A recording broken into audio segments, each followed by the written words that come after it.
नमस्कार खबरों के इस बुलेटिन में थोड़ा स्वागत है। मैं हाँ तरनजीत कौर। पहला पेश ने चुनिया खबरां। प्रधानमंत्री नरेंद्र मोदी ਅਤੇ ਆਬੂ ਧਾਬੀ ਦੇ ਵਲੀ ਅਹਿਦ ਸ਼ੇਖ ਖਾਲਿਦ ਬਿਨ ਮੁਹੰਮਦ ਬਿਨ ਜਾਇਦ ਅਲ ਨਹयान ਵਿਚਾਲੇ ਭਾਰਤ ਅਤੇ ਸੰਯੁਕਤ ਅਰਬ ਅਮੀਰਾਤ ਦਰਮਿਆਨ ਦੁਵੱਲੇ ਸਹਿਯੋਗ ਦੇ ਕਈ ਖੇਤਰਾਂ ਤੇ ਚਰਚਾ।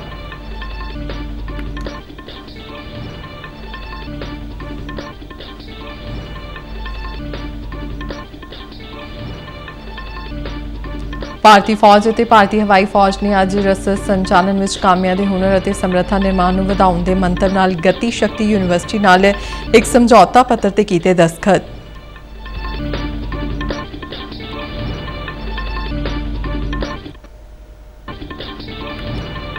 ਪੰਜਾਬ ਵਿੱਚ PCMS ਡਾਕਟਰਾਂ ਦੀ 3 ਦਿਨਾਂ ਹੜਤਾਲ ਕਾਰਨ ਇਲਾਜ ਪ੍ਰਣਾਲੀ ਪ੍ਰਭਾਵਿਤ।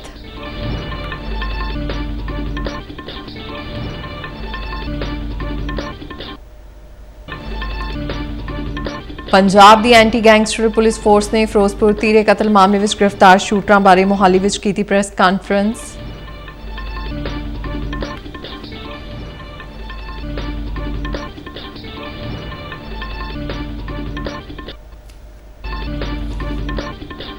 ते सुल्तानपुर लोधी विखे श्री गुरु नानक देव जी के विआह पुरब संबंधी इतिहासिक गुरुद्वारा श्री बेर साहिब तो विशाल नगर कीर्तन सजाया गया।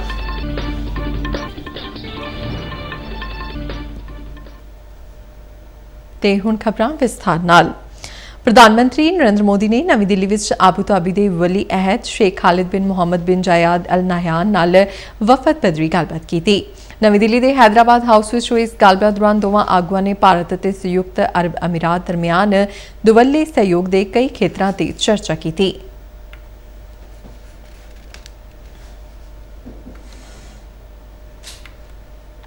शेख खालिद बिन मुहम्मद बिन जायद अल नहयान आबू धाबी के वली अहद के रूप में अपनी पहली भारत फेरी ते कल शाम नवी दिल्ली पुजे सन। भारत और UAE के इतिहासिक तौर पर नज़दीकी और दोस्ताना संबंध ने। हाल ही के सालों में दोहां देशों दरमियान व्यापक रणनीतिक भाईवाली, सियासी व्यापार, पूंजीकारी, संपर्क, ऊर्जा, सूचना तकनोलॉजी, सिक्ख्या और सभ्याचार समेत कई खेत्रों में डूंगी हुई है। विदेश मंत्रालय के तर्जमान रणधीर जैसवाल ने दोवां आगुआं की मीटिंग मगरों पत्रकारों नाल गलबात दौरान कहा कि भारत ते UAE विचाले दुवल्ले संबंधों को होर मजबूत बनाउण अते सहयोग के भविख वाले खेत्रों बारे चर्चा की गई।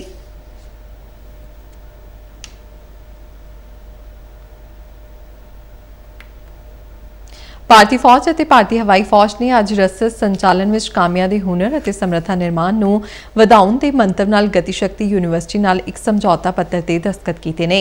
ਇਸ ਮੌਕੇ ਬੋਲਦਿਆਂ ਰੱਖਿਆ ਮੰਤਰੀ ਰਾਜਨਾਥ ਸਿੰਘ ਨੇ ਕਿਹਾ ਕਿ ਵਿਸ਼ਵ ਪੱਧਰੀ ਅਤੇ ਭਵਿੱਖ ਲਈ ਲੌਜਿਸਟਿਕ ਸਿਸਟਮ ਬਣਾਉਣ ਅਤੇ ਰੱਖਿਆ ਖੇਤਰ ਵਿੱਚ ਆਤਮ ਨਿਰਭਰਤਾ ਹਾਸਲ ਕਰਨ ਲਈ ਇੱਕ ਅਹਿਮ ਸਾਂਝੇਦਾਰੀ ਹੈ। रक्षा क्षेत्र में आत्मनिर्भर भारत की बात करते हैं तो इस आत्मनिर्भरता से हमारा आशय यह होता है कि हमारी सेनाओं की जो जरूरतें हैं उनकी पूर्ति हमारे खुद के साधनों से हो। जैसे यदि हम लॉजिस्टिक्स के लिए एक्सपर्टीज की जरूरत है तो उसकी ट्रेनिंग हमें हमारे अपने गति शक्ति विश्वविद्यालय से ही मिले। इस मौके बोलदे रेल मंत्री अश्वनी वैष्णव ने कहा कि यूनिवर्सिटी अत आधुनिक रसद, रखिया, खोज और नवाचार के नाल हथियारबंद बलों को सशक्त बनाने में एक प्रमुख भाईवाल के तौर पर काम करेगी। When he was Chief Minister in Gujarat, he had set up the Petro University, he had set up the Forensic University, he had set up many domain-specific universities. So same concept we are now trying to do in logistics sector. So this will cover aeronautics, this will cover railway, this will cover warehousing, ground logistics and marine sectors to begin with, and then we will focus on getting into the deeper things like submarines and other. विदेश मंत्री doctor Subramaniam Jaishankar ने Riyadh विच खाड़ी सहयोग council के देशों ते Brazil के विदेश मंत्री नाल गलबात की। विदेश मंत्री खाड़ी सहयोग परिषद के विदेश मंत्रियों की पलेठी बैठक में शामिल होने लई रियाद विच सऊदी अरब के विदेश मंत्री फैजल बिन फरहान नाल मुलाकात दौरान डॉक्टर जयशंकर ने दुवल्ले संबंधों की प्रगति बारे समीक्षा की। कुवैत के विदेश मंत्री अब्दुल्ला अली अल याहिया नाल मुलाकात दौरान डॉक्टर जयशंकर ने भविख विच आपसी संबंधों को होर गूढ़ा करन अते छेती ही सांझे कमिशन की मीटिंग करवाउण बारे चर्चा ਚਰਚਾ ਕੀਤੀ। ਡਾਕਟਰ ਜੈਸ਼ੰਕਰ ਅਤੇ ਬਹਿਰੀਨ ਦੇ ਵਿਦੇਸ਼ ਮੰਤਰੀ ਅਬਦੁੱਲਾ ਆਤਿਫ ਬਿਨ ਰਾਸ਼ਿਦ ਅਲ ਜਯਾਨੀ ਨਾਲ ਮੁਲਾਕਾਤ ਦੌਰਾਨ ਆਪਸੀ ਸਬੰਧਾਂ ਬਾਰੇ ਸਮੀਖਿਆ ਕੀਤੀ ਗਈ। ਉਨ੍ਹਾਂ ਬਹਿਰੀਨ ਵਿੱਚ ਭਾਰਤੀ ਭਾਈਚਾਰੇ ਦੇ ਵੱਡਮੁੱਲੇ ਯੋਗਦਾਨ ਦੀ ਸ਼ਲਾਘਾ ਕੀਤੀ ਅਤੇ ਛੇਤੀ ਹੀ ਸਾਂਝੇ ਕਮਿਸ਼ਨ ਦੀ ਮੀਟਿੰਗ ਕਰਨ ਬਾਰੇ ਸਹਿਮਤੀ ਪ੍ਰਗਟਾਈ। ਓਮਾਨ ਦੇ ਵਿਦੇਸ਼ ਮੰਤਰੀ ਬਦਰ ਅਲ ਬਸੇਦੀ ਅਤੇ ਡਾਕਟਰ ਜੈਸ਼ੰਕਰ ਵਿਚਕਾਰ ਹੋਈ ਗੱਲਬਾਤ ਦੌਰਾਨ ਭਾਰਤ ਅਤੇ ਓਮਾਨ ਦਰਮਿਆਨ ਰਣਨੀਤਿਕ ਭਾਈਵਾਲੀ ਨੂੰ ਹੋਰ ਗੂੜਾ ਕਰਨ ਤੇ ਚਰਚਾ ਹੋਈ।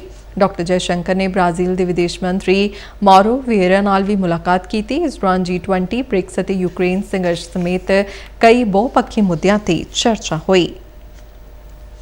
GST ਕੌਂਸਲ ਦੀ ਨਵੀਂ ਦਿੱਲੀ ਵਿੱਚ ਹੋਈ ਮੀਟਿੰਗ ਦੌਰਾਨ ਸਿਹਤ ਬੀਮਾ ਪਾਲਿਸੀ ਅਤੇ GST ਦਰ ਦੀ ਵਿਸਥਾਰ ਨਾਲ ਜਾਂਚ ਕਰਨ ਲਈ ਮੰਤਰੀਆਂ ਦੇ ਇੱਕ ਸਮੂਹ ਦਾ ਗਠਨ ਕੀਤਾ ਗਿਆ। ਨਵੀਂ ਦਿੱਲੀ ਵਿੱਚ ਕੇਂਦਰੀ ਖਜ਼ਾਨਾ ਮੰਤਰੀ ਨਿਰਮਲਾ ਸੀਤਾਰਮਨ ਦੀ ਪ੍ਰਧਾਨਗੀ ਹੇਠ ਹੋਈ GST ਕੌਂਸਲ ਦੀ 54ਵੀਂ ਮੀਟਿੰਗ ਵਿੱਚ ਕੇਂਦਰੀ ਖਜ਼ਾਨਾ ਰਾਜ ਮੰਤਰੀ ਪੰਕਜ ਚੌਧਰੀ ਸਮੇਤ ਸੂਬਿਆਂ ਅਤੇ ਕੇਂਦਰ ਸ਼ਾਸਿਤ ਪ੍ਰਦੇਸ਼ਾਂ ਦੇ ਖਜ਼ਾਨਾ ਮੰਤਰੀ ਵੀ ਮੌਜੂਦ ਸਨ। ਜ਼ਿਕਰਯੋਗ ਹੈ ਕਿ GST ਕੌਂਸਲ ਦੀ ਪਿਛਲੀ ਮੀਟਿੰਗ ਇਸ ਸਾਲ ਜੂਨ ਮਹੀਨੇ ਵਿੱਚ ਹੋਈ ਸੀ, ਜਿਸ ਵਿੱਚ ਕੌਂਸਲ ਨੇ ਸਾਰੇ ਸਟੀਲ, ਲੋਹੇ ਤੇ ਐਲੂਮੀਨੀਅਮ ਦੇ ਦੁੱਧ ਦੇ ਡੱਬਿਆਂ ਤੇ GST ਦੇ ਇਕਸਾਰ ਦਰ 12% ਕਰਨ ਦੀ ਸਿਫਾਰਿਸ਼ ਕੀਤੀ ਸੀ। ਇਸ ਤੋਂ ਇਲਾਵਾ ਆਮ ਆਦਮੀ ਦੇ ਹਿੱਤਾਂ ਨੂੰ ਧਿਆਨ ਵਿੱਚ ਰੱਖਦਿਆਂ ਰੇਲਵੇ ਵਿੱਚ ਪਲੇਟਫਾਰਮ ਟਿਕਟਾਂ ਤੇ ਵਿਕਰੀ, ਰਿਟਾਇਰਿੰਗ ਰੂਮ ਅਤੇ ਵੇਟਿੰਗ ਰੂਮ ਦੀ ਸਹੂਲਤ ਸਮੇਤ ਬੈਟਰੀਆਂ ਨਾਲ ਚੱਲਣ ਵਾਲੀਆਂ ਗੱਡੀਆਂ ਦੀਆਂ ਸੇਵਾਵਾਂ ਨੂੰ ਵੀ GST ਮੁਕਤ ਕਰਨ ਦਾ ਐਲਾਨ ਕੀਤਾ ਗਿਆ ਸੀ। ਕੇਂਦਰ ਨੇ ਮੰਕੀ ਪੌਕਸ ਨਾਲ ਸੰਬੰਧਿਤ ਕੌਮਾਂਤਰੀ ਚਿੰਤਾ ਨੂੰ ਧਿਆਨ ਵਿੱਚ ਰੱਖਦਿਆਂ ਜਨਤਕ ਸਿਹਤ ਐਮਰਜੈਂਸੀ ਦੇ ਚੱਲਦਿਆਂ ਸੂਬਿਆਂ ਤੇ ਕੇਂਦਰ ਸ਼ਾਸਿਤ ਪ੍ਰਦੇਸ਼ਾਂ ਨੂੰ ਐਡਵਾਈਜ਼ਰੀ ਜਾਰੀ ਕੀਤੀ ਹੈ। ਜਨਤਕ ਸਿਹਤ ਐਮਰਜੈਂਸੀ ਵਿਸ਼ਵ ਸਿਹਤ ਸੰਗਠਨ ਵੱਲੋਂ ਦੁਨੀਆ ਭਰ ਵਿੱਚ ਐਲਾਨੀ ਗਈ ਹੈ। ਭਾਰਤ ਵਿੱਚ ਇੱਕ ਨੌਜਵਾਨ ਵਿੱਚ ਮੰਕੀ ਪੌਕਸ ਦੇ ਸੰਭਾਵਿਤ ਲੱਛਣ ਪਾਏ ਜਾਣ ਤੋਂ ਬਾਅਦ ਸਰਕਾਰ ਵਧੇਰੇ ਚੌਕਸੀ ਨਾਲ ਕਦਮ ਰੱਖ ਰਹੀ ਹੈ। ਜ਼ਿਕਰਯੋਗ ਹੈ ਕਿ ਇਸ ਨੌਜਵਾਨ ਨੇ ਮੰਕੀ ਪੌਕਸ ਦੀ ਚਪੇਟ ਵਿੱਚ ਆਏ ਇੱਕ ਦੇਸ਼ ਦੀ ਯਾਤਰਾ ਕੀਤੀ ਸੀ। ਜਲੰਧਰ ਤੋਂ ਡਾਕ ਵਿਭਾਗ ਦੀ 20 ਸਾਲਾ ਮਹਿਲਾ ਮੁਲਾਜ਼ਮ ਨੂੰ ਅਗਵਾ ਕਰਨ ਦਾ ਮਾਮਲਾ ਹੁਣ ਜ਼ੋਰ ਫੜਦਾ ਜਾ ਰਿਹਾ ਹੈ, ਕਿਉਂਕਿ ਲੜਕੀ ਦੀ ਹਾਲਤ ਇੰਨੀ ਖਰਾਬ ਹੈ ਕਿ ਘਟਨਾ ਨੂੰ ਕਰੀਬ 4 ਦਿਨ ਬੀਤ ਚੁੱਕੇ ਨੇ, ਪਰ ਉਹ ਅਜੇ ਤੱਕ ਵੀ ਪੁਲਿਸ ਨੂੰ ਬਿਆਨ ਦਰਜ ਨਹੀਂ ਕਰਵਾ ਸਕੀ। ਲੜਕੀ ਨਾਲ ਜਬਰ ਜਨਾਹ ਹੋਣ ਦੀ ਸੰਭਾਵਨਾ ਹੈ, ਪਰ ਇਸ ਦਾ ਖੁਲਾਸਾ ਮੈਡੀਕਲ ਰਿਪੋਰਟ ਆਉਣ ਤੋਂ ਬਾਅਦ ਹੀ ਹੋਵੇਗਾ। ਅੱਜ ਦੁਪਹਿਰ ਪੰਜਾਬ ਭਾਜਪਾ ਦੇ ਪ੍ਰਧਾਨ ਸੁਨੀਲ ਜਾਖੜ ਅਤੇ ਜਲੰਧਰ ਦੇ ਸਾਬਕਾ ਸੰਸਦ ਮੈਂਬਰ ਸੁਸ਼ੀਲ ਕੁਮਾਰ ਰਿੰਕੂ ਸਮੇਤ ਪਾਰਟੀ ਦੇ ਕਈ ਸੀਨੀਅਰ ਆਗੂਆਂ ਨਾਲ ਲੜਕੀ ਦਾ ਪਤਾ ਲੈਣ ਲਈ ਹਸਪਤਾਲ ਪਹੁੰਚੇ। ਉਨ੍ਹਾਂ ਜ਼ੇਰੇ ਇਲਾਜ ਪੀੜਤ ਲੜਕੀ ਦੇ ਪਰਿਵਾਰਕ ਮੈਂਬਰਾਂ ਨਾਲ ਵੀ ਮੁਲਾਕਾਤ ਕੀਤੀ। ਪੰਜਾਬ ਭਾਜਪਾ ਪ੍ਰਧਾਨ ਸੁਨੀਲ ਜਾਖੜ ਨੇ ਕਿਹਾ ਕਿ ਲੜਕੀ ਇਸ ਸਮੇਂ ਮਾਨਸਿਕ ਸਦਮੇ ਵਿੱਚੋਂ ਗੁਜ਼ਰ ਰਹੀ ਹੈ। ਇਸ ਘਟਨਾ ਨੂੰ ਲੈ ਕੇ ਸਮੁੱਚਾ ਸਮਾਜ ਚਿੰਤਿਤ ਹੈ। ਉਸ ਦਾ ਡਾਕਟਰਾਂ ਵੱਲੋਂ ਇਲਾਜ ਕੀਤਾ ਜਾ ਰਿਹਾ ਹੈ। ਹਾਲ ਦੀ ਘੜੀ ਲੜਕੀ ਦੀ ਹਾਲਤ ਸਥਿਰ ਬਣੀ ਹੋਈ ਹੈ। ਜਾਖੜ ਨੇ ਕਿਹਾ ਕਿ ਉਹ ਜਲੰਧਰ ਆ ਸਿਆਸਤ ਕਰਨ ਲਈ ਨਹੀਂ ਆਏ। ਉਹਨਾਂ ਮੌਕੇ ਤੇ ਹਾਜ਼ਰ ਪੁਲਿਸ ਕਮਿਸ਼ਨਰ ਸਵਪਨ ਸ਼ਰਮਾ ਨਾਲ ਵੀ ਗੱਲਬਾਤ ਕੀਤੀ। ਇਸ ਮੌਕੇ ਉਹਨਾਂ ਮੁੱਖ ਮੰਤਰੀ ਭਗਵੰਤ ਸਿੰਘ ਮਾਨ ਨੂੰ ਅਪੀਲ ਕੀਤੀ ਕਿ ਪੰਜਾਬ ਇਸ ਵੇਲੇ ਗੈਂਗਸਟਰਾਂ ਦੀ ਪਨਾਹਗਾਹ ਬਣ ਚੁੱਕਾ ਹੈ, ਇਸ ਲਈ ਕਾਨੂੰਨ ਵਿਵਸਥਾ ਵੱਲ ਫੌਰੀ ਧਿਆਨ ਦਿੱਤਾ ਜਾਵੇ। ਉਹਨਾਂ ਕਿਹਾ ਕਿ ਮੁੱਖ ਮੰਤਰੀ ਦੀ ਇਹ ਜ਼ਿੰਮੇਵਾਰੀ ਬਣਦੀ ਹੈ ਕਿ ਪਰਿਵਾਰ ਨੂੰ ਇਨਸਾਫ ਅਤੇ ਪੀੜਿਤ ਲੜਕੀ ਨੂੰ ਉਸ ਦਾ ਹੱਕ ਮਿਲੇ। ਪੰਜਾਬ ਦੇ ਮੁਖੀਆ ਦੇ ਹੋਣ ਦੇ ਨਾਤੇ ਇਸ ਗਰੀਬ ਪਰਿਵਾਰ ਦੀ ਸੁੱਧ ਲੈਣ ਤੇ ਆ ਇਨਸ਼ੋਰ ਕਰਨ ਵੀ ਨਿਆਂ ਮਿਲੂਗਾ ਤੇ ਇਸ ਬੱਚੀ ਨੂੰ ਉਹਦਾ ਹੱਕ ਮਿਲੂਗਾ। ਇਸ ਕਰਕੇ ਅੱਜ ਆਏ ਆ ਕਿ ਮੈਨੂੰ ਇਸ ਗੱਲ ਦਾ ਘੱਟੋ ਘੱਟ ਅੱਜ ਬੱਚੀ ਦੀ ਜਿਹੜੀ ਹੈ ਪੋਜੀਸ਼ਨ ਹੈ ਬੜੀ ਸਟੇਬਲ ਹੈ ਤੇ ਇਸ ਕਰਕੇ ਮੈਨੂੰ ਇਸ ਗੱਲ ਦਾ ਵੀ ਵਾਹਿਗੁਰੂ ਦੀ ਮਿਹਰ ਹੋਵੇ ਉਹ ਛੇਤੀ ਆਪਣੇ ਬਿਆਨ ਦਰਜ ਕਰਾ ਸਕਣ ਤੇ ਉਹਨਾਂ ਪੰਜਾਬ ਵਿੱਚ ਡਾਕਟਰਾਂ ਵੱਲੋਂ 3 ਦਿਨਾਂ ਲਈ ਹੜਤਾਲ ਸ਼ੁਰੂ ਕਰ ਦਿੱਤੀ ਗਈ ਹੈ। Punjab civil medical services association ਨੇ ਆਪਣੇ ਸਾਰੇ ਜ਼ਿਲ੍ਹਿਆਂ ਦੇ ਅਹੁਦੇਦਾਰਾਂ ਨਾਲ ਮੀਟਿੰਗ ਕਰਕੇ ਅੱਜ ਤੋਂ ਐਲਾਨੀ ਹੜਤਾਲ ਵਿੱਚ ਕੁਝ ਬਦਲਾਅ ਕੀਤੇ ਨੇ। ਅਗਲੇ 3 ਦਿਨਾਂ ਤੱਕ ਸਰਕਾਰੀ ਹਸਪਤਾਲਾਂ ਵਿੱਚ OPD ਦੀਆਂ ਸੇਵਾਵਾਂ ਸਵੇਰੇ 8 ਵਜੇ ਤੋਂ 11 ਵਜੇ ਤੱਕ ਬੰਦ ਰੱਖਣ ਦਾ ਫੈਸਲਾ ਲਿਆ ਗਿਆ। ਡਾਕਟਰਾਂ ਦਾ ਕਹਿਣਾ ਹੈ ਕਿ ਉਹ ਗੱਲਬਾਤ ਲਈ ਸੁਖਾਵਾਂ ਮਾਹੌਲ ਬਣਾਏ ਰੱਖਣਾ ਚਾਹੁੰਦੇ ਨੇ, ਪਰ ਸਿਹਤ ਮੰਤਰੀ ਵੱਲੋਂ ਸੁਰੱਖਿਆ ਪ੍ਰਬੰਧਾਂ ਨੂੰ ਲੈ ਕੇ ਜਿਹੜਾ ਭਰੋਸਾ ਦਿੱਤਾ ਗਿਆ ਸੀ ਉਹ ਜ਼ਮੀਨੀ ਪੱਧਰ ਤੇ ਨਜ਼ਰ ਨਹੀਂ ਆ ਰਿਹਾ। ਇਸ ਤੋਂ ਇਲਾਵਾ ਸਰਕਾਰ ਨੇ ਵਾਰ-ਵਾਰ ਮੀਟਿੰਗਾਂ ਕਰਕੇ ਕੋਈ ਨੋਟੀਫਿਕੇਸ਼ਨ ਜਾਰੀ ਨਹੀਂ ਕੀਤਾ ਹੈ। ਜਥੇਬੰਦੀ ਨੇ ਸਪਸ਼ਟ ਕੀਤਾ ਹੈ ਕਿ ਜੇ 11 ਸਤੰਬਰ ਦੀ ਮੀਟਿੰਗ ਬੇਨਤੀਜਾ ਰਹੀ ਅਤੇ ਤਰੱਕੀਆਂ ਸੰਬੰਧੀ ਕੋਈ ਨੋਟੀਫਿਕੇਸ਼ਨ ਜਾਰੀ ਨਹੀਂ ਹੋਇਆ ਤਾਂ ਸੂਬੇ ਵਿੱਚ ਦੁਬਾਰਾ ਤੋਂ ਮੁਕੰਮਲ ਹੜਤਾਲ ਕੀਤੀ ਜਾਵੇਗੀ। ਦੂਜੇ ਪਾਸੇ ਡਾਕਟਰਾਂ ਦੀ ਹੜਤਾਲ ਦੇ ਚੱਲਦਿਆਂ ਆਮ ਲੋਕ ਖੱਜਲ ਖੁਆਰ ਹੋ ਰਹੇ ਨੇ। ਦੂਰ ਦੁਰਾਡੇ ਤੋਂ ਸਰਕਾਰੀ ਹਸਪਤਾਲਾਂ ਵਿੱਚ ਇਲਾਜ ਲਈ ਪੁੱਜ ਰਹੇ ਮਰੀਜ਼ OPD ਬੰਦ ਹੋਣ ਦੇ ਚੱਲਦਿਆਂ ਤੰਗ ਪਰੇਸ਼ਾਨ ਹੋ ਰਹੇ ਨੇ। ਕਈ ਹਸਪਤਾਲਾਂ ਵਿੱਚ ਡਾਕਟਰਾਂ ਦੀ ਕਮੀ, ਦਵਾਈਆਂ ਦੀ ਘਾਟ ਅਤੇ ਐਂਬੂਲੈਂਸ ਦੀ ਉਪਲਬਧਤਾ ਨਾ ਹੋਣ ਦੇ ਚੱਲਦਿਆਂ ਮਰੀਜ਼ਾਂ ਨੂੰ ਤੰਗ ਪਰੇਸ਼ਾਨ ਹੋਣਾ ਪੈ ਰਿਹਾ ਹੈ। ਐਂਟੀ ਗੈਂਗਸਟਰ ਫੋਰਸ ਦੇ ਏਆਈਜੀ ਗੁਰਮੀਤ ਸਿੰਘ ਚੌਹਾਨ ਅਤੇ ਏਆਈਜੀ ਸੰਦੀਪ ਗੋਇਲ ਨੇ ਮੋਹਾਲੀ ਦੇ ਸੈਕਟਰ 77 ਵਿੱਚ ਪੈਂਦੇ ਖੂਫੀਆ ਹੈੱਡਕੁਆਰਟਰ ਵਿੱਚ ਪੱਤਰਕਾਰਾਂ ਨਾਲ ਗੱਲਬਾਤ ਕਰਦਿਆਂ ਫਿਰੋਜ਼ਪੁਰ ਤੀਰੇ ਕਤਲ ਮਾਮਲੇ ਵਿੱਚ ਗ੍ਰਿਫਤਾਰ ਕੀਤੇ ਗਏ ਮਹਾਰਾਸ਼ਟਰ ਦੇ ਸ਼ੂਟਰਾਂ ਅਤੇ ਏਜੀਟੀਐਫ ਨਾਲ ਹੋਈ ਗੋਲੀਬਾਰੀ ਮਗਰੋਂ ਗ੍ਰਿਫਤਾਰ ਕੀਤੇ ਗਏ ਗੈਂਗਸਟਰਾਂ ਅਤੇ ਉਹਨਾਂ ਪਾਸੋਂ ਬਰਾਮਦ ਕੀਤੇ ਗਏ ਹਥਿਆਰਾਂ ਅਤੇ ਹੋਰ ਇਤਰਾਜ਼ਯੋਗ ਸਮੱਗਰੀ ਦੀ ਬਰਾਮਦਗੀ ਦੇ ਵੇਰਵੇ ਸਾਂਝੇ ਕੀਤੇ। ਹੁਣ ਸੈਂਟਰਲ ਏਜੰਸੀਜ਼ ਹੈਗੀਆਂ ਹੁਣ ਤੱਕ ਅਸੀਂ ਕੋਈ ਮਤਲਬ ਜਿਸ ਤਰ੍ਹਾਂ ਇੰਟਰਸਟੇਟ ਅਸੀਂ ਜਿਹੜੀਆਂ ਆਪਰੇਸ਼ਨਸ ਕੀਤੇ ਨੇ they have been quite successful. ਅਸੀਂ ਬਿਹਾਰ, ਮਹਾਰਾਸ਼ਟਰ, ਮੱਧ ਪ੍ਰਦੇਸ਼, ਉੱਤਰਾਖੰਡ, ਵੈਸਟ ਬੰਗਾਲ, ਇੰਡੋ ਨੇਪਾਲ ਬਾਰਡਰ ਤੋਂ ਵੀ ਅਸੀਂ ਅਕਿਊਜ਼ਡ ਫੜ ਕੇ ਲੈ ਕੇ ਆਏ ਹੋਏ ਹੈਗੇ ਆ। ਉਹਨਾਂ ਨੇ ਉੱਥੋਂ ਕੋਈ ਲੋਕਲ ਟੈਕਸੀ ਹਾਇਰ ਕੀਤੀ ਤੇ ਜਦੋਂ ਹੀ ਉਹਨਾਂ ਨੇ ਮੂਵਮੈਂਟ ਸ਼ੁਰੂ ਕੀਤੀ ਤਾਂ ਅਸੀਂ ਜਿਹੜੀ ਹੈਗੀ ਐਡੀਸ਼ਨਲ ਡੀਜੀ ਸਾਹਿਬ ਨੇ AGTF ਮਿਸਟਰ ਬਾਨ ਉਹਨਾਂ ਨੇ ਸ਼ੇਅਰ ਕੀਤੀ ਹੈ ਇਨਫੋਰਮੇਸ਼ਨ ਮਹਾਰਾਸ਼ਟਰ ਪੁਲਿਸ ਦੇ ਸੰਭਾ ਸ਼ਿਵਾ ਨਗਰ ਦੇ ਜਿਹੜੇ ਜਿਹੜਾ ਡਿਸਟ੍ਰਿਕਟ ਔਰੰਗਾਬਾਦ ਹੈ ਉਹਨਾਂ ਦੇ ਕਮਿਸ਼ਨਰ ਪੁਲਿਸ ਨਾਲ ਤੇ ਇੱਕ ਲੋਕੇਸ਼ਨ ਦੇਖ ਕੇ ਜਿੱਥੇ ਸਟ੍ਰੈਟੇਜਿਕ ਲੋਕੇਸ਼ਨ ਦੇਖ ਕੇ ਜਿਹੜੀ ਹਿਰਦੇ ਸਮਰਾਟ ਬਾਲਾ ਸਾਹਿਬ ਠਾਕਰੇ ਐਕਸਪ੍ਰੈਸਵੇ ਹੈ ਉਹਦੇ ਤੇ ਉਹਨਾਂ ਨੂੰ ਜਿਹੜੀ ਗੱਡੀ ਨੂੰ ਰੋਕਿਆ ਗਿਆ, ਇੰਟਰਸੈਪਟ ਕੀਤਾ ਗਿਆ ਤੇ ਇੰਟਰਸੈਪਟ ਕਰਕੇ ਉਹਨਾਂ ਦੇ ਵਿੱਚੋਂ ਜਿਹੜੇ ਹੈਗੇ ਨੇ 6 ਜਿਹੜੇ ਅਕਿਊਜ਼ਡ ਇਨਕਲੂਡ ਪਲੱਸ ਇੱਕ ਡਰਾਈਵਰ ਜਿਹੜੇ ਉੱਥੋਂ ਉਹਨਾਂ ਨੂੰ ਅਰੈਸਟ ਕੀਤਾ ਗਿਆ। ਸੀਆਈਏ ਸਟਾਫ ਮੋਹਾਲੀ ਵੱਲੋਂ ਸਮਾਜ ਵਿਰੋਧੀ ਅਨਸਰਾਂ ਖਿਲਾਫ ਚਲਾਈ ਗਈ ਮੁਹਿੰਮ ਦੌਰਾਨ 2 ਕਥਿਤ ਮੁਲਜ਼ਮਾਂ ਨੂੰ ਨਜਾਇਜ਼ ਹਥਿਆਰਾਂ ਤੇ ਗੋਲੀ ਸਿੱਕੇ ਸਮੇਤ ਗ੍ਰਿਫਤਾਰ ਕੀਤਾ ਗਿਆ ਹੈ।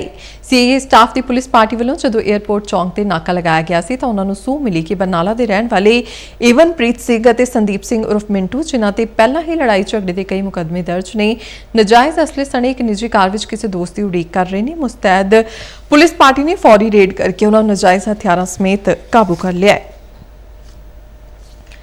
ਫਾਜ਼ਿਲਕਾ ਦੇ ਜ਼ਿਲ੍ਹਾ ਤੇ ਸੈਸ਼ਨ ਜੱਜ ਕਮ ਚੇਅਰਮੈਨ ਜ਼ਿਲ੍ਹਾ ਕਾਨੂੰਨੀ ਸੇਵਾਵਾਂ ਅਥਾਰਟੀ ਜਤਿੰਦਰ ਕੌਰ ਦੀ ਰਹਿਨੁਮਾਈ ਹੇਠ ਇੱਕ ਪੇੜ ਮਾਂ ਕੇ ਨਾਮ ਮੁਹਿੰਮ ਤਹਿਤ ਫਾਜ਼ਿਲਕਾ ਦੇ ਜੁਡੀਸ਼ੀਅਲ ਅਫਸਰਾਂ ਵੱਲੋਂ ਅਦਾਲਤੀ ਕੰਪਲੈਕਸ ਦੇ ਅੰਦਰ ਅਤੇ ਬਾਹਰ ਪੈਂਦੀ ਸੜਕ ਤੇ ਰੁੱਖ ਲਗਾਏ ਗਏ। ਉਹਨਾਂ ਦੱਸਿਆ ਕਿ ਇਸ ਮੁਹਿੰਮ ਤਹਿਤ ਸਿਰਫ ਫਾਜ਼ਿਲਕਾ ਹੀ ਨਹੀਂ ਸਗੋਂ ਅਬੋਹਰ ਅਤੇ ਜਲਾਲਾਬਾਦ ਦੇ ਜੁਡੀਸ਼ੀਅਲ ਅਫਸਰਾਂ ਅਤੇ ਸਟਾਫ ਵੱਲੋਂ ਵੀ ਵੱਖ-ਵੱਖ ਥਾਵਾਂ ਤੇ ਬੂਟੇ ਲਗਾਏ ਜਾ ਰਹੇ ਨੇ ਜਿਸ ਦਾ ਮੰਤਵ ਵਾਤਾਵਰਣ ਦੀ ਰਾਖੀ ਵਿੱਚ ਆਪਣਾ ਵਡਮੁੱਲਾ ਯੋਗਦਾਨ ਦੇਣਾ ਅਤੇ ਲੋਕਾਂ ਨੂੰ ਅਜਿਹੇ ਸਮਾਜ ਭਲਾਈ ਦੇ ਕੰਮ ਕਰਨ ਲਈ ਜਾਗਰੂਕ ਕਰਨਾ ਹੈ।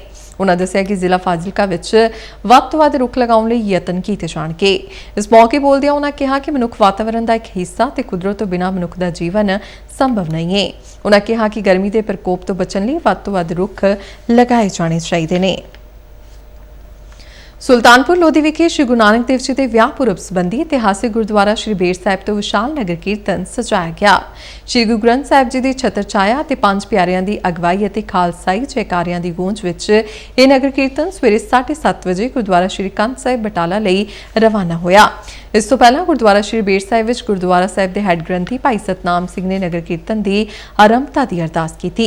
ਮਗਰੋਂ ਸ਼੍ਰੀ ਗੁਰੂ ਗ੍ਰੰਥ ਸਾਹਿਬ ਜੀ ਦੇ ਪਾਵਨ ਸਰੂਪ ਖੂਬਸੂਰਤ ਫੁੱਲਾਂ ਨਾਲ ਸਜਾਈ ਪਾਲਕੀ ਵਿੱਚ ਸੁਸ਼ੋਭਿਤ ਕੀਤੇ ਗਏ। ਨਗਰ ਕੀਰਤਨ ਦੇ ਰੋਟਰੀ ਚੌਂਕ ਪੁੱਜਣ ਤੇ ਪੰਜਾਬ ਪੁਲਿਸ ਦੀ ਟੁਕੜੀ ਨੇ ਸ਼ਾਨਦਾਰ ਸਵਾਗਤ ਕੀਤਾ। ਇਸ ਤੋਂ ਇਲਾਵਾ ਸੰਗਤਾਂ ਤੇ ਸ਼ਹਿਰ ਦੀਆਂ ਹੋਰ ਸੰਸਥਾਵਾਂ ਵੱਲੋਂ ਵੀ ਰਸਤੇ ਵਿੱਚ ਵੱਖ-ਵੱਖ ਥਾਵਾਂ ਤੇ ਨਗਰ ਕੀਰਤਨ ਦਾ ਨਿੱਘਾ ਸਵਾਗਤ ਕੀਤਾ ਗਿਆ। ਭਾਸ਼ਾ ਵਿਭਾਗ ਪੰਜਾਬ ਵੱਲੋਂ ਚੰਦਨ ਨੇਗੀ ਵੱਲੋਂ ਤਿਆਰ ਕੀਤੇ ਗਏ ਡੋਗਰੀ ਪੰਜਾਬੀ ਕੋਸ਼ ਨੂੰ ਜਲੰਧਰ ਵਿਖੇ ਲੋਕ ਅਰਪਣ ਕੀਤਾ ਗਿਆ। ਵੱਖ-ਵੱਖ ਮਾਹਿਰਾਂ ਨੇ ਇਸ ਕੋਸ਼ ਬਾਰੇ ਚਰਚਾ ਕਰਦਿਆਂ ਕਿਹਾ ਕਿ ਇਹ ਕੋਸ਼ ਪੰਜਾਬ, ਹਿਮਾਚਲ ਪ੍ਰਦੇਸ਼ ਅਤੇ ਜੰਮੂ ਕਸ਼ਮੀਰ ਵਿੱਚ ਪੰਜਾਬੀ ਭਾਸ਼ਾ ਦੇ ਨਿਕਾਸ ਵਿੱਚ ਅਹਿਮ ਭੂਮਿਕਾ ਨਿਭਾਏਗਾ। ਇਸ ਨਾਲ ਉਪ ਭਾਸ਼ਾਈ ਖੋਜਾਰਥੀਆਂ ਤੇ ਅਨੁਵਾਦਕਾਂ ਨੂੰ ਸਹਾਇਤਾ ਮਿਲੇਗੀ। ਇਸ ਕੋਸ਼ ਵਿੱਚ ਪਹਿਲਾਂ ਡੋਗਰੀ ਸ਼ਬਦ ਦੇਵਨਾਗਰੀ ਰੂਪ ਵਿੱਚ ਅਤੇ ਫਿਰ ਪੰਜਾਬੀ ਉਚਾਰਨ ਗੁਰਮੁਖੀ ਲਿਪੀ ਵਿੱਚ ਛਾਪਿਆ ਗਿਆ ਹੈ। ਖਬਰਾਂ ਦੇ ਬੁਲੇਟਿਨ ਸਾਡੇ ਦਰਸ਼ਕ ਕਾਰਨ DDK ਜਲੰਧਰ ਦੇ YouTube ਚੈਨਲ, Facebook ਪੇਜ ਅਤੇ ਸੋਸ਼ਲ ਮੀਡੀਆ ਪਲੇਟਫਾਰਮ X ਤੇ ਵੀ ਦੇਖ ਸਕਦੇ ਨੇ। ਤੇ ਬੁਲੇਟਿਨ ਦੇ ਅਖੀਰ ਵਿੱਚ ਚੁਣਵੀਆਂ ਖਬਰਾਂ ਇੱਕ ਵਾਰ ਫਿਰ ਤੋਂ। ਪ੍ਰਧਾਨ ਮੰਤਰੀ ਨਰਿੰਦਰ ਮੋਦੀ ਅਤੇ ਆਬੂ ਧਾਬੀ ਦੇ ਵਲੀ ਅਹਿਦ ਸ਼ੇਖ ਖਾਲਿਦ ਬਿਨ ਮੁਹੰਮਦ ਬਿਨ ਜਾਇਦ ਅਲ ਨਹਿਆਨ ਵਿਚਾਲੇ ਭਾਰਤ ਅਤੇ ਸੰਯੁਕਤ ਅਰਬ ਅਮੀਰਾਤ ਦਰਮਿਆਨ ਦੁਵੱਲੇ ਸਹਿਯੋਗ ਦੇ ਕਈ ਖੇਤਰਾਂ ਤੇ ਚਰਚਾ। ਭਾਰਤੀ ਫੌਜ ਅਤੇ ਭਾਰਤੀ ਹਵਾਈ ਫੌਜ ਨੇ ਅੱਜ ਰਸਦ ਸੰਚਾਲਨ ਵਿੱਚ ਕਾਮਿਆਂ ਦੇ ਹੁਨਰ ਅਤੇ ਸਮਰੱਥਾ ਨਿਰਮਾਣ ਨੂੰ ਵਧਾਉਣ ਦੇ ਮੰਤਵ ਨਾਲ ਗਤੀ ਸ਼ਕਤੀ ਯੂਨੀਵਰਸਿਟੀ ਨਾਲ ਇੱਕ ਸਮਝੌਤਾ ਪੱਤਰ ਤੇ ਕੀਤੇ ਦਸਤਖਤ। ਪੰਜਾਬ ਵਿੱਚ PCMS ਡਾਕਟਰਾਂ ਦੀ 3 ਦਿਨਾਂ ਹੜਤਾਲ ਕਾਰਨ ਇਲਾਜ ਪ੍ਰਣਾਲੀ ਪ੍ਰਭਾਵਿਤ।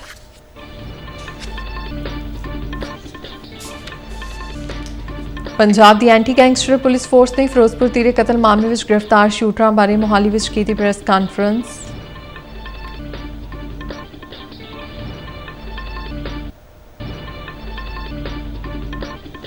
ਤੇ ਸੁਲਤਾਨਪੁਰ ਲੋਧੀ ਵਿਖੇ ਸ਼੍ਰੀ ਗੁਰੂ ਨਾਨਕ ਦੇਵ ਜੀ ਦੇ ਵਿਆਹ ਪੁਰਬ ਸੰਬੰਧੀ ਇਤਿਹਾਸਿਕ ਗੁਰਦੁਆਰਾ ਸ਼੍ਰੀ ਬੇਰ ਸਾਹਿਬ ਤੋਂ ਵਿਸ਼ਾਲ ਨਗਰ ਕੀਰਤਨ ਸਜਾਇਆ ਗਿਆ।